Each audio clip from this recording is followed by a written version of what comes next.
Hello everyone. So आज maths chapter 13 last chapter है class first का।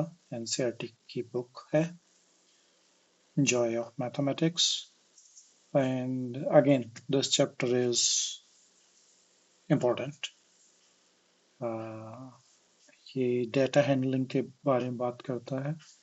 सो पहली बार डाटा हैंडलिंग का कंसेप्ट बच्चों को इंट्रोड्यूस किया जाता है। हाँ, छोटे बच्चे हैं, समझ नहीं पाएंगे डाटा क्या होता है, डाटा हैंडलिंग क्या होती है, but we should start giving them some hints. और ये जो चैप्टर है ये उसको बेस बनाने में हेल्प करेगा। कई बार हम बड़े भी हैं, उन्हें नहीं समझ में आता कि डाटा हैंडलिंग क्या है। तो डाटा हैंडलिंग है कि हम इंफॉर्मेशन को किस तरीके से कैटेगराइज कर पाते हैं, कैसे उसका सेंस बना पाते हैं, कैसे उसमें से रिक्वायर्ड इंफॉर्मेशन, कुछ भी उसके अंदर इंफॉर्मेशन छुपी हुई है उसको हम कैसे निकाल पाते हैं ताकि आगे वो किसी और ज़रूरी काम के लिए यूज़ की जा सके। तो हम बात करना शुरू करते हैं। और हाँ, ये भी कि डिफरेंट टाइप ऑफ डाटा एक दूसरे से कैसे रिलेटेड रहते हैं, तो ये सब डाटा हैंडलिंग का हिस्सा है।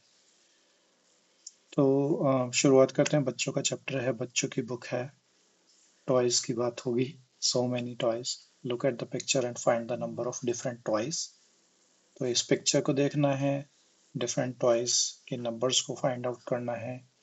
टेडी बियर्स कितने हैं, डॉल्स कितनी हैं, एलिफेंट्स कितने हैं, कार कितने हैं, ये हमें बताना है।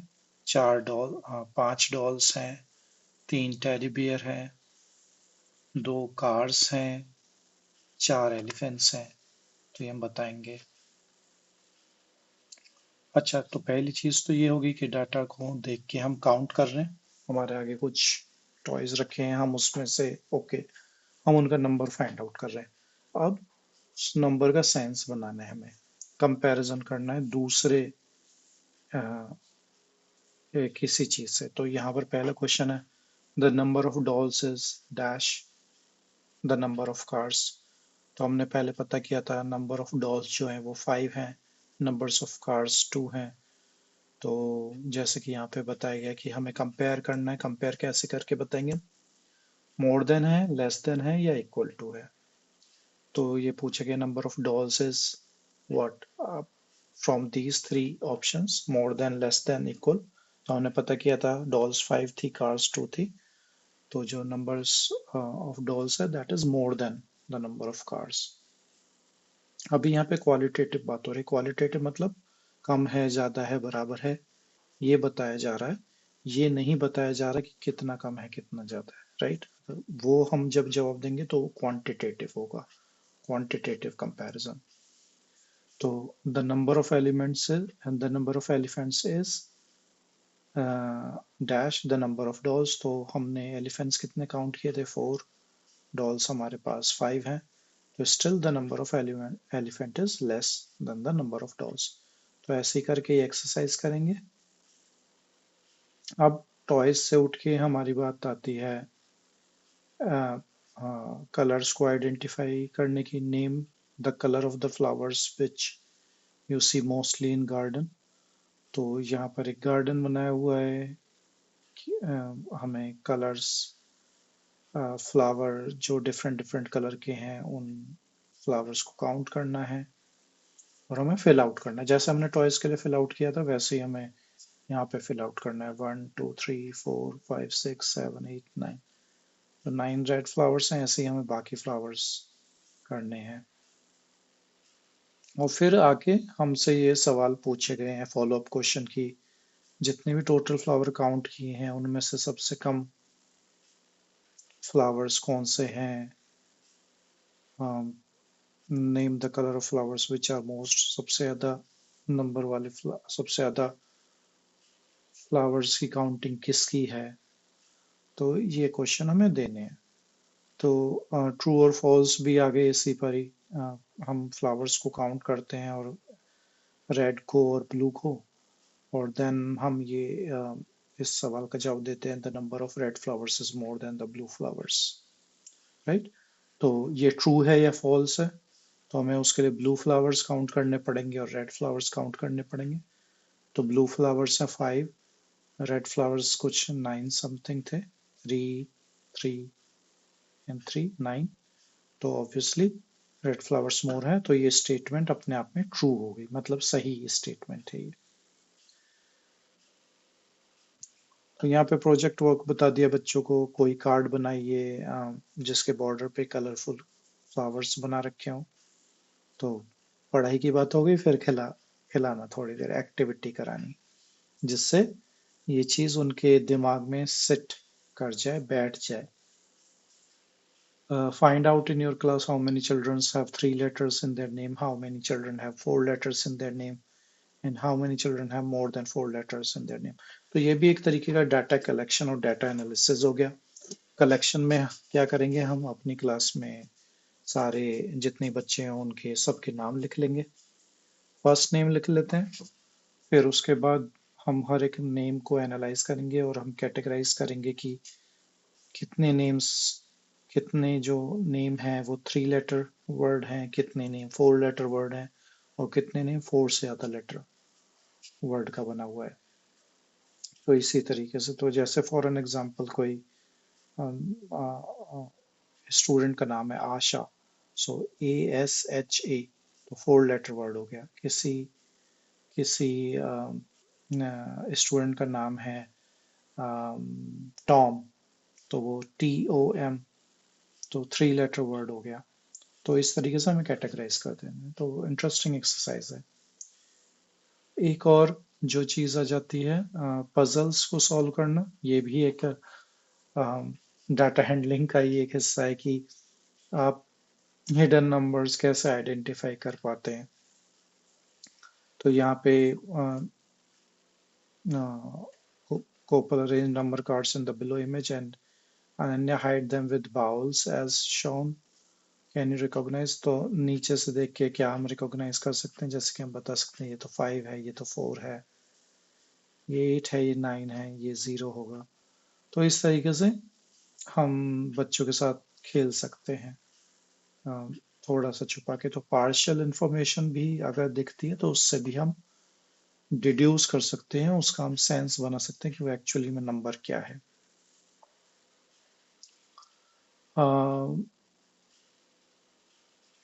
अब यहाँ पे बात आ गई पर्सपेक्टिव की। ये लॉग्स है, वुड के लॉग्स हैं, वुड के टुकड़े हैं। एक बच्चा इन्हें इधर से देख रहा है तो उसे 4 काउंटिंग दिख रही है, एक गुड़िया इसे इधर से देख रही है तो उसे 3 काउंटिंग दिख रही है। तो ये ये पर्सपेक्टिव का डिफरेंस है कि पर्सपेक्टिव किस तरफ से देखा जा रहा है। यहाँ पे हमने पैटर्न का एक एग्जांपल देख रहे हैं हम यहाँ पे। This is how Zarina set the glasses help her in extending the arrangement. तो पहले 1, फिर 1 से 3 और 1 से 3 हो गए, फिर 3 से यहाँ पे 6 हो गए। तो अगर हम देखें तो 3 के मल्टीपल्स में बढ़ रहे हैं, 3 के नहीं, 2 के 1 से 3 हुआ, 3 से 6 हुआ। तो अगर 3 3 करके बढ़ रहे हैं, इसको पहले वाले को देख के और दूसरे वाले को देख के, तो हम आगे कह सकते हैं कि ये कुछ 9 हो जाएगा।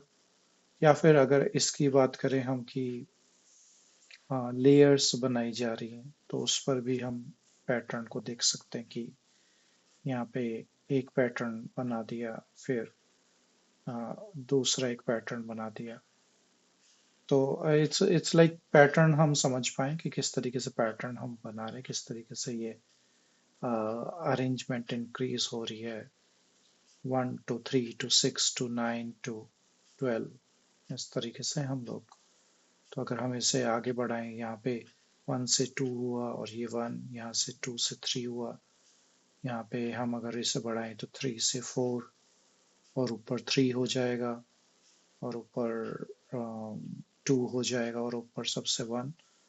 तो 1 2 ग्लासेस, 3 के नीचे 3 ग्लासेस, 6 के नीचे 4 ग्लासेस।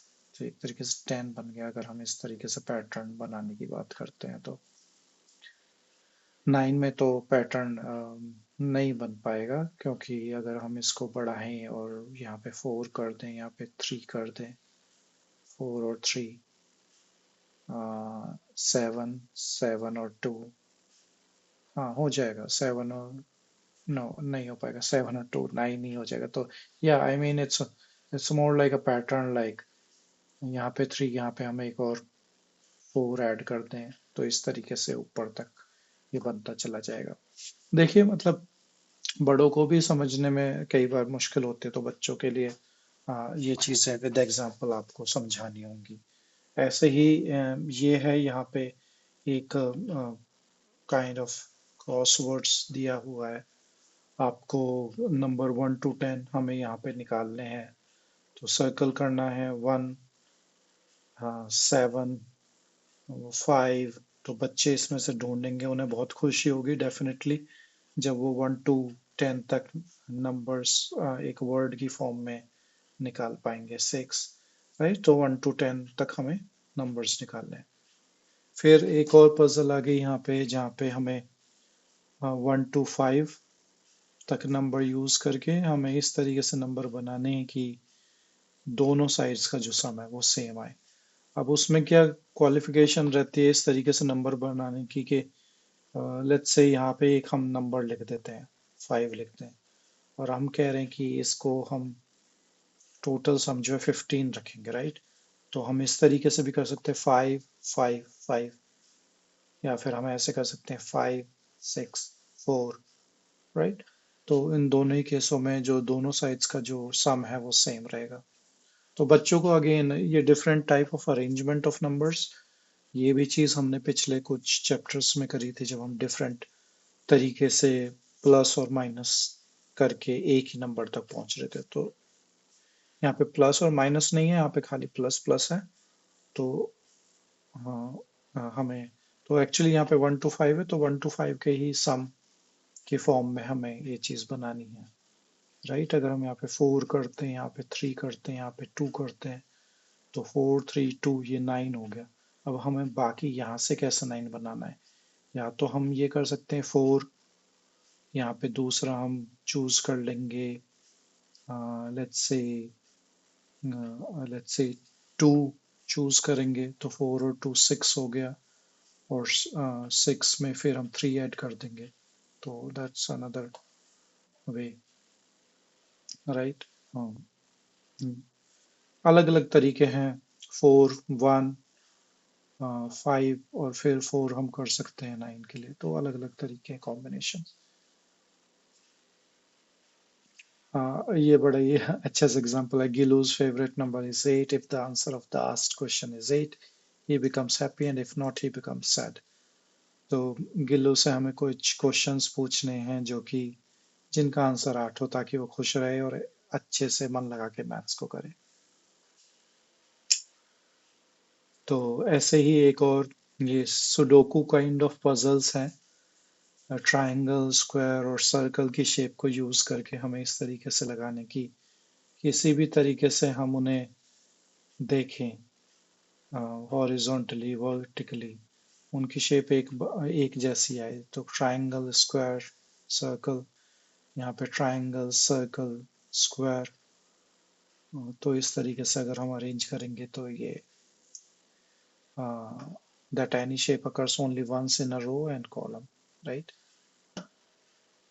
तो इसी तरीके की एक्सरसाइजेज हैं। Take 4 different objects, each object should be 4 such that has 4 buttons, 4 pebbles, 4 seeds, 4 clay balls। Now place them in a given box in such a way that every object occurs only once in a row। तो different different 4 objects लीजिए और उन्हें इसमें fill करिए। कोशिश करिए कि horizontally या वर्टिकली या डायगोनली, एक्चुअली इन्होंने हॉरिजॉन्टल और वर्टिकल वे ही कहा है, तो किसी भी तरीके से वो रिपीट ना हो। मिरर का यूज करके इन नंबर्स को देखिए, ये नंबर्स कैसे अपीयर होते हैं मिरर में। तो ये भी एक तरीके से डाटा हैंडलिंग का ही हिस्सा है कि किस किस तरीके से डाटा रखा जा सकता है, डाटा जंबल होके आ सकता है, डाटा डिफरेंट अरेंजमेंट्स में आ सकता है। और बड़ी इंटरेस्टिंग पजल्स हैं। जैसे ये है I am between 5 and 10, I become 3 more when read upside down। तो यहाँ पे एक नंबर पूछ रहा है, मैं 5 और 10 के बीच में आता हूँ। अगर मुझे अपसाइड डाउन करके देखा जाए तो मैं 3 ज्यादा बन जाता हूँ जब नॉर्मल वे में देखा जाता हूँ। तो 6 है इसका आंसर। 6 को अपसाइड डाउन करके देखेंगे तो 9 हो जाएगा। 6 से 3 ज्यादा 9। तो इसी तरीके से बाकी पजल्स भी बनी हुई हैं। बच्चे करेंगे तो बड़ा अच्छा लगेगा उन्हें। तो डिफरेंट डिफरेंट पजल्स हैं। ऐसे ही आइडेंटिकल शेडो, मंकी की शेडो हमें पता करनी है। अब यहाँ पे देखें तो इसमें तो कान ही नहीं है, इसमें एक तरफ कान है, इसमें दोनों तरफ कान है बट टेल नहीं है। यहाँ पर सब कुछ है, तो फोर्थ होगी जो कि आइडेंटिकल इमेज होगी। ये फिर से सेम तरह की प्रॉब्लम, 5 to 9 तक नंबर्स फिल आउट करने हैं। इस तरीके से फिल आउट करने हैं, रो और कॉलम और रो का सेम टोटल रहे। ये वही डिफरेंट नंबर तक पहुंचने के डिफरेंट तरीके, 6 तक पहुंचने के डिफरेंट तरीके। 7 माइनस 1 भी 6 है, 3 प्लस 3 भी 6 है, 4 प्लस 2 भी 6 है, 5 प्लस 1 भी 6 है। तो अलग अलग तरीके हैं। 8 माइनस 2 भी 6 है, 9 माइनस 3 भी 6 है। तो अलग अलग तरीके से बच्चों को क्रिएटिव होने दीजिए, और ये एक तरीके की गेमिंग भी हो जाएगा कि जल्दी से फिल करो, कौन फिल कर पाता, राइट, डिफरेंट डिफरेंट तरीके से। इसी तरीके से सेम ये है कि इसको प्लस करके 15 पहुंच रहे हैं, इसको प्लस करके 15 पहुंच रहे हैं। 9 प्लस 6 15, सो 12 प्लस 3। इस तरीके से हमें डिफरेंट कॉम्बिनेशंस बताने हैं। पिछले चैप्टर में जब हमने मनी को समझा था तो डिफरेंट डिनोमिनेशंस देखे थे। तो यहाँ पे पजल रखी गई है, बहुत हार्ड पजल है मैं कहूँगा छोटे बच्चों के हिसाब से। What is the minimum number of coins used to spend exactly 49? तो कितने minimum number of coins use किए जा सकते हैं, राइट? तो 4 कॉइन 10 के हो गए, 1 कॉइन 5 का हो गया, और 2 कॉइन 2 के हो गए। तो I believe that's the minimum that one can use in a number of coins to spend 49। तो यहाँ पे डाटा रखा गया, इसका सेंस बनाना है कि एक तरबूज का क्या वैल्यू है, तरबूज और ऑरेंज को जब ऐड किया जाता है तो क्या वैल्यू है, और इससे हम ऑरेंज का क्या वैल्यू निकाल सकते हैं। ये बहुत ही अच्छा क्वेश्चन है। आगे जाके जब बच्चे अलजेब्रा पढ़ेंगे, हाँ, और अलजेब्रिक इक्वेशन से बहुत आती हैं, बहुत ज्यादा काम में आते हैं। तो एक तरीके से ये उसकी स्टार्टिंग है मैं कहूँगा। 2 तरबूज हैं, 8 बन रहे हैं, तो एक तरबूज 8 डिवाइडेड बाई 2, राइट, क्योंकि दोनों का सेम ही प्राइस होगा तो वो 4 हो जाएगा। ऑरेंज और तरबूज दोनों को मिला के 10 है, ऊपर से हमने निकाल लिया था तरबूज का प्राइस 4 है। 10 में से हम एक तरबूज को जब हम इधर ले जाएंगे और उसकी वैल्यू हम माइनस करेंगे तो वो 4 को माइनस करेंगे तो ऑरेंज की वैल्यू हमारे पास 6 आ जाएगी। तो मैं सारे क्वेश्चन नहीं कर रहा हूँ, बच्चों को आप क्रिएटिव होने दीजिए, उन्हें क्वेश्चन सॉल्व करने दीजिए, और बहुत ही मजा आएगा इसको करने में। तो ये डिफरेंट डिफरेंट वेज हैं डाटा को रिप्रेजेंट करने के, डिफरेंट तरीके से उसका सेंस निकालने के, और उसमें से डिफरेंट डिफरेंट इंफॉर्मेशन निकालने के। Thank you.